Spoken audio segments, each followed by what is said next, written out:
જો તમારી પાસે કરવા માટે ઘણી બધી બાબતો હોય જે તમે ઘણીવાર પ્રકલ્પો અને કાર્યોને પૂર્ણ કરવા અને અન્ય બાબતો તરફ આગળ વધવા માટે તમારી જાતને સંઘર્ષ કરતા જુઓ છો તો તમે ચોક્કસપણે એકલા નથી હોતા.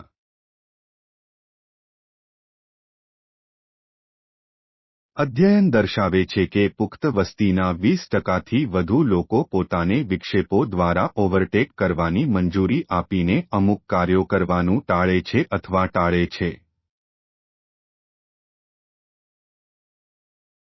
1. તો લાસરિયાપણું એટલે શું?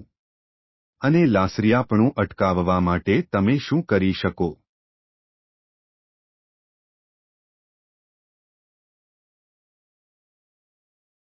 આ લેખમાં હું તમને સમજાવવા જઈ રહ્યો છું કે શા માટે વિલંબને હરાવવાનું આટલું મુશ્કેલ છે અને તમે કેવી રીતે વિલંબ કરવાનું બંધ કરી શકો છો અને એક પછી એક પગલું માર્ગદર્શિકાને અનુસરીને સમયને વધુ સારી રીતે મેનેજ કરી શકો છો. પરંતુ સૌથી પહેલા તમારે એ સમજવું જરૂરી છે કે વિલંબ કેવી રીતે થાય છે.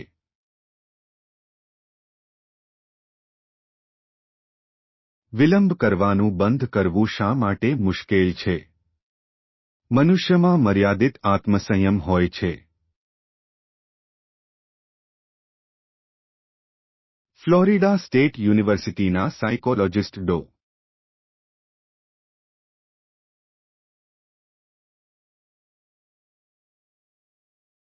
રોય બાઉમેસ્ટર સેલ્ફકન્ટ્રોલનો અભ્યાસ કરી રહ્યા છે અને તેમણે શોધી કાઢ્યું છે કે કોઈ પણ સ્નાયુઓની જેમ જ માનવીનું આત્મસંયમ પણ મર્યાદિત સંસાધન છે જે ઝડપથી ખતમ થઈ જાય છે.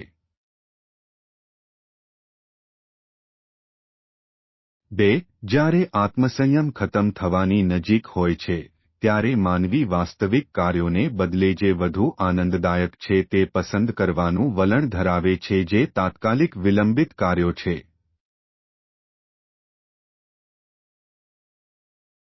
જ્યારે આપણું આત્મનિયંત્રણ અને ડ્રાઇવ થાક અને પ્રોત્સાહનો જેવા પરિબળો દ્વારા અવરોધાય છે જે ભવિષ્યમાં દૂર છે ત્યારે આપણે વિલંબ કરીએ છીએ.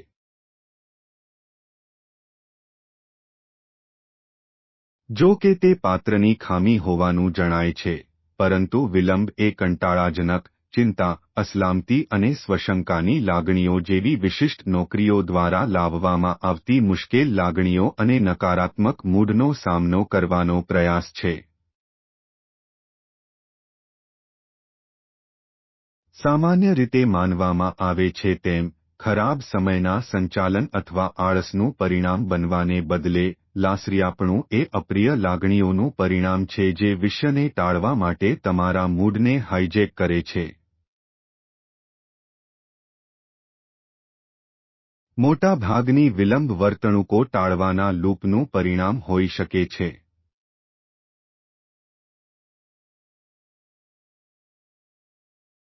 જ્યારે તમે તેને અંકુશમાં રાખવાનો કે ટાળવાનો પ્રયાસ કરો છો, ત્યારે તમે અનિચ્છનીય વિચારો, લાગણીઓ અને સંવેદનાઓને તમારા પર શક્તિ આપો છો, એક ટાળવાનું ચક્ર ઊભું કરો છો અને આપણી ક્રિયાઓ દ્વારા નિયમિતપણે તેને પેડલ કરો છો. એવોઇડન્સ લૂપ ટાળવાની લૂપ એ એક વિચાર પેટર્ન છે જે ઉત્તેજિત કરે છે જ્યારે તમે તમારા લક્ષ્યો સુધી પહોંચવા માટે પગલાં લેવાનું નક્કી કરો છો કે જેના પર તમે વિલંબ કરી રહ્યા છો. જો કે, આ વિચારની પેટર્ન તમને તમારી ક્રિયાને કોઈ અન્ય વસ્તુ તરફ વાળવાનું કારણ બને છે, જેને આપણે સામાન્ય રીતે વિક્ષેપ તરીકે ઓળખીએ છીએ.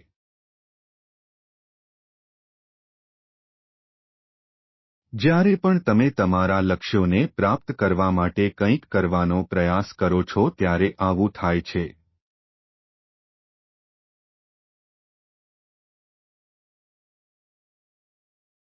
ઘણાને એ પણ ખબર નથી હોતી કે ટાળવાની લૂપ તેમની માનસિકતામાં અસ્તિત્વમાં છે કારણ કે તેઓ વિલંબ કરે છે.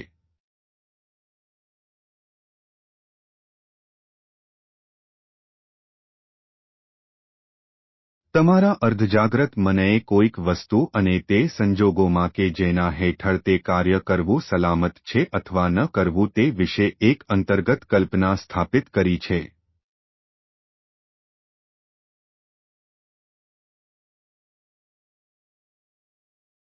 તમે શા માટે ન કરી શકો તેના માટે હંમેશા કોઈક પ્રકારની સમજૂતી હોય છે.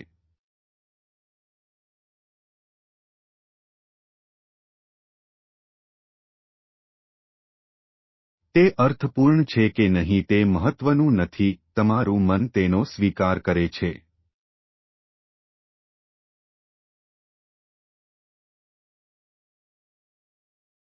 તમે આ પ્રતીતિને પડકારવાનું ક્યારે વિચારતા પણ નથી.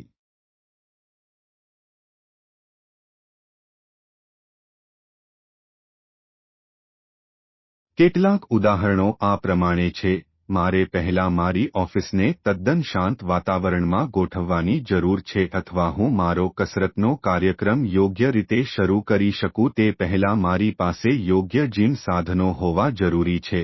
ઊંડું ખોદકામ કરવા માટે અહીં તમે શા માટે વિલંબ કરો છો તેના 12 કારણો છે. સારી વાત એ છે કે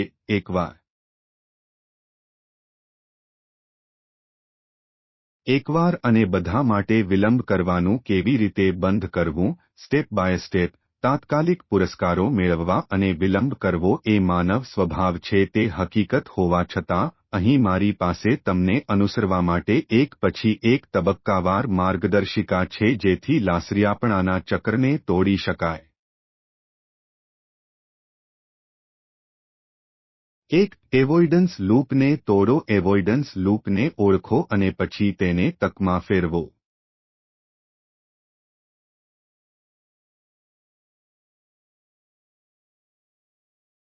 અહીં એવા સ્ટેપ્સ છે જે તમને એવોઇડન્સ લૂપને ઓળખવામાં મદદરૂપ થશે. પગલું તમારા ધ્યેય સુધી પહોંચવા માટે શું પગલાં લેવા જોઈએ તેને ઓળખો. તમે તમારા માટે નક્કી કરેલા ધ્યેય પર ધ્યાન કેન્દ્રિત કરીને પ્રારંભ કરો.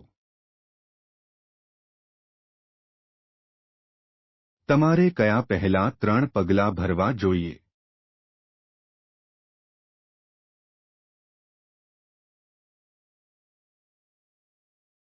દાખલા તરીકે, સ્પેનિશ શીખવું એ તમારા ધ્યેયોમાંનું એક હોઈ શકે છે.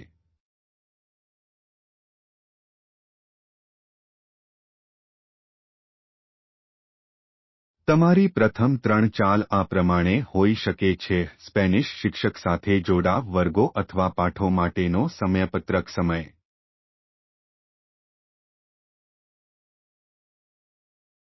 કસરત કેવી રીતે કરવી અને તમારી પ્રવાહિતાને કેવી રીતે વધારવી તે શીખો.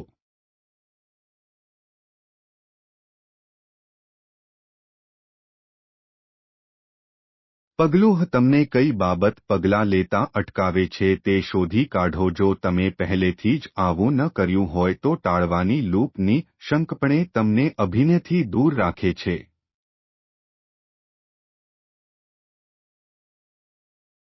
અત્યારે આ દરેક પગલાં લેવાથી તમને શું રોકે છે?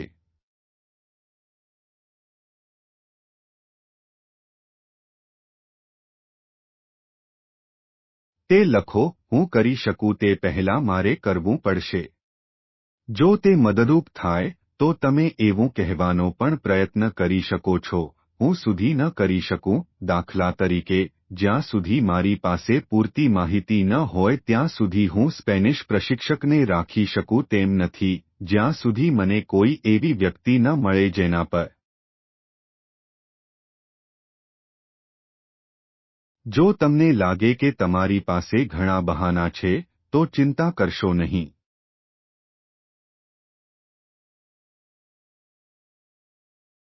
હકીકતમાં, તમે જેટલું શીખી શકો તેટલું શીખવું શ્રેષ્ઠ છે.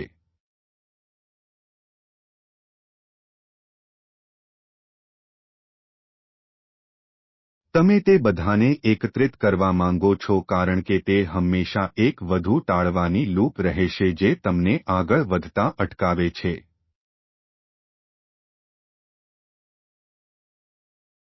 સ્ટેપ એવોઇડન્સ લૂપને તકના સ્ટેટમેન્ટમાં ફેરવો. અમે દરેક ટાળવાની લૂપને સીધી તકનીકનો ઉપયોગ કરીને તકના નિવેદનમાં રૂપાંતરિત કરવા જઈ રહ્યા છીએ.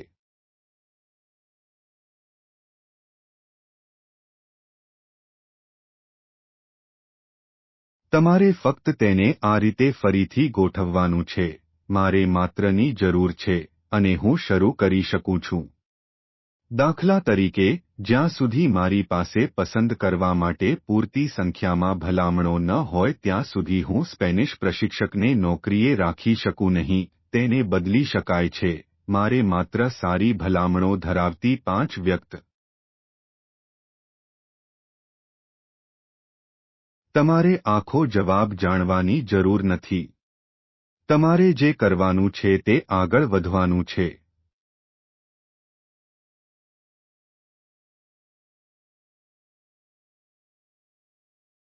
પછી તમે કેવી રીતે આગળ વધવું તે વિશે જાગૃત થશો.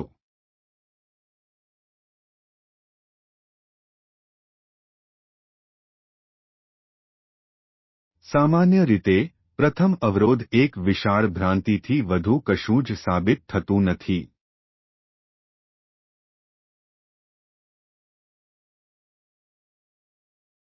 તમારી પ્રેરણાનો સ્ત્રોત શોધો. લાસરિયાપણાને કાયમ માટે હરાવવા માટે તમે શું કરવા માંગો છો તે માટેના તમારા સાચા હેતુઓ શોધી કાઢવાનું શ્રેષ્ઠ છે.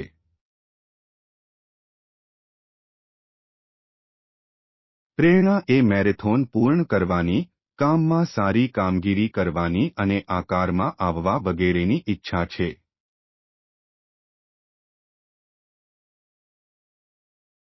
પ્રેરણા વિના તમને ઉત્કૃષ્ટતા માટે ઝઝૂમવાની ઈચ્છા જ ન રહે.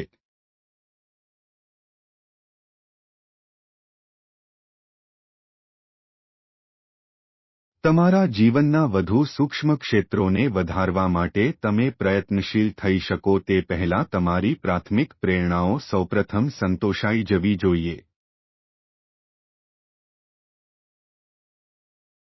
ઉદાહરણ તરીકે, કસરત કરવા અને ફિટ થવા માટે તમારે પ્રોત્સાહિત થવું આવશ્યક છે.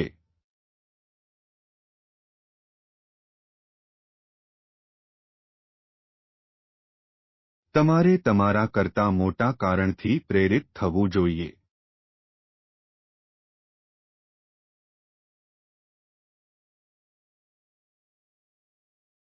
તે માત્ર તંદુરસ્ત હોવા કરતાં વધુ સંભવિત છે. તેના બદલે, સાચો ઈરાદો કદાચ વધુ સારા માતાપિતા બનવા વિશે હોઈ શકે છે જેથી તમારામાં કામના વ્યસ્ત દિવસ પછી તમારા બાળકો સાથે ગુણવત્તાયુક્ત સમય પસાર કરવા માટે પૂરતી શક્તિ હોય. તમારી પ્રેરણાના વાસ્તવિક સ્રોતની શોધ તમને વિલંબ કરવાનું બંધ કરવામાં અને તમારા લક્ષ્ય સુધી પહોંચવાના માર્ગમાં આવતા અવરોધોને દૂર કરવામાં મદદ કરી શકે છે.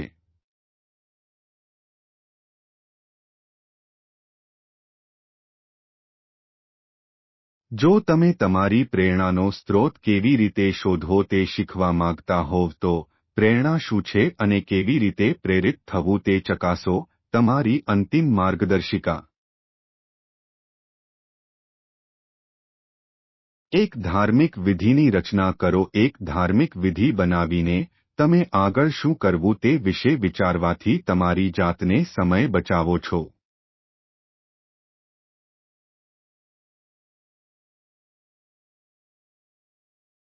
જ્યારે તમારે આગળ શું કરવું તે વિશે વિચારવાની જરૂર નથી, ત્યારે તમારે જે કરવાનું છે તે ખરેખર મેળવવા માટે તમે ઓટોપાઇલટ જઈ શકો છો કારણ કે તમારા મહત્વપૂર્ણ કાર્યો પૂર્ણ કરવા ઉપરાંત અન્ય શું કરવું તે વિશે વિચારવાનો તમારી પાસે સમય નથી. વિધિ કેવી રીતે બનાવવી અને લાસરિયાપણાને કેવી રીતે દૂર કરવી તે અહીં છે. ધાર્મિક વિધિની શક્તિ. વિલંબ પર વિજય મેળવો. સમયનો બગાડ અને આળસ. વિલંબ ઘણા કારણોસર અસ્તિત્વમાં છે અને ફક્ત તમે જ જાણો છો કે આ ટ્રિગર્સ શું છે.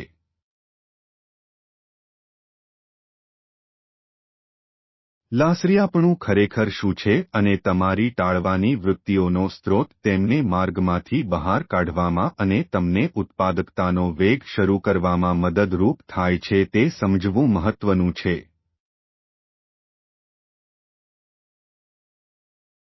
તમારા નિયંત્રણ હેઠળ લાસરિયાપણું બનાવો.